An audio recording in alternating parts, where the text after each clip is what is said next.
what's up everyone? It's Eve, and today I am so excited to have the queen of vinyl records herself here with me. Ooh, PetraX.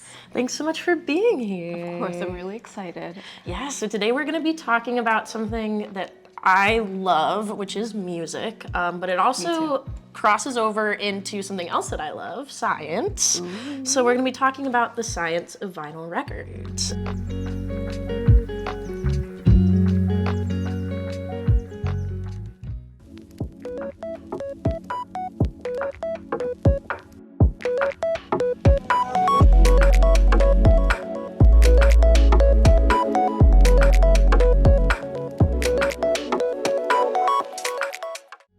So this is Nick Drake's Pink Moon. Really good album if you haven't checked it out. Have you listened to this record? I have, yeah. Yeah, you know it's a great one. It is. Yeah, and so based on the weight of this record, I'd probably estimate it's probably somewhere around like 150 grams, which is the amount of like vinyl, like plastic itself that is put into the record.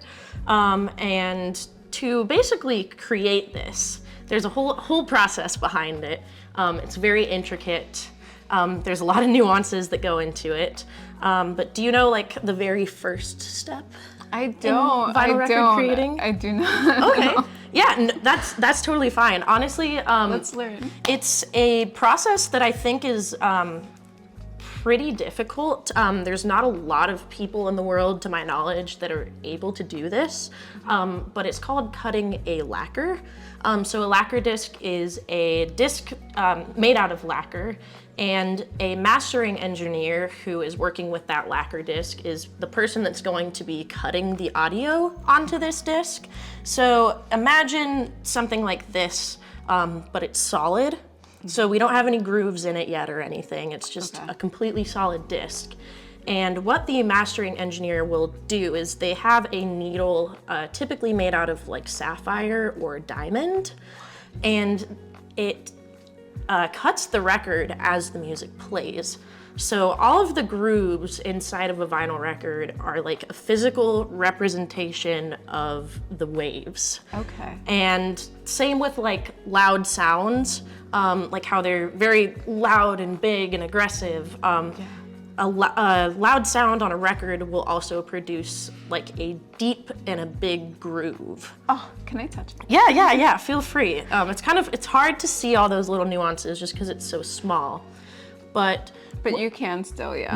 Yeah, especially when you look in there, like you can see each record is kind of like a fingerprint or a snowflake. Every album is going to be different. They're going to have different groove patterns and wave patterns. Yeah. But the mastering engineer that's cutting the lacquer has to make sure that the audio is mastered correctly. Because if you have some really loud sounds and some really quiet sounds, it might make it difficult to really cut all of those nuances onto a record. So a mastering engineer is going to make sure that the loud sounds are a little bit quieter and the quiet sounds are a little bit louder. To make it a little more even. Yeah, to kind of even that out. And then what they'll do is basically just play the audio from whichever source they're cutting the audio from, and the lathe will spin as it's being cut, and it's kind of just cutting out all those little grooves and nuances. That's amazing. Yeah, it's kind of just like basically creating a vinyl record right there. Yeah. You can actually listen to a lacquer disc. So if you like put a lacquer on a turntable, you could listen to it the same way you would a record. Wow. But they do deteriorate over time. So a lacquer is then taken to the next step, which is where a master plate is created. Sometimes they also call it like a father. Okay. And a master plate is basically a direct inverse of the grooves. Okay. So instead of how these grooves go inward, it'll have grooves that stick outward. Wow. So if you were to touch it, it would be rough. It would have those grooves that are going inward, just completely outward. And that's a really cool way to take the audio from a lacquer disc into a medium that doesn't deteriorate as quickly. Okay. So from that master or father plate, another plate is created, which is called the mother. Cute. Yeah, and this mother plate is basically the inverse of that. So you could also listen to a mother plate as well. So it would be kind of like a vinyl record, but it's made out of metal. So it's pretty interesting to see. Nice. And then after that step, from the mother plate, a stamper is created. And just like the father or the master, a stamper is also a direct inverse of the record. And this is how they press the record into the grooves that we have here.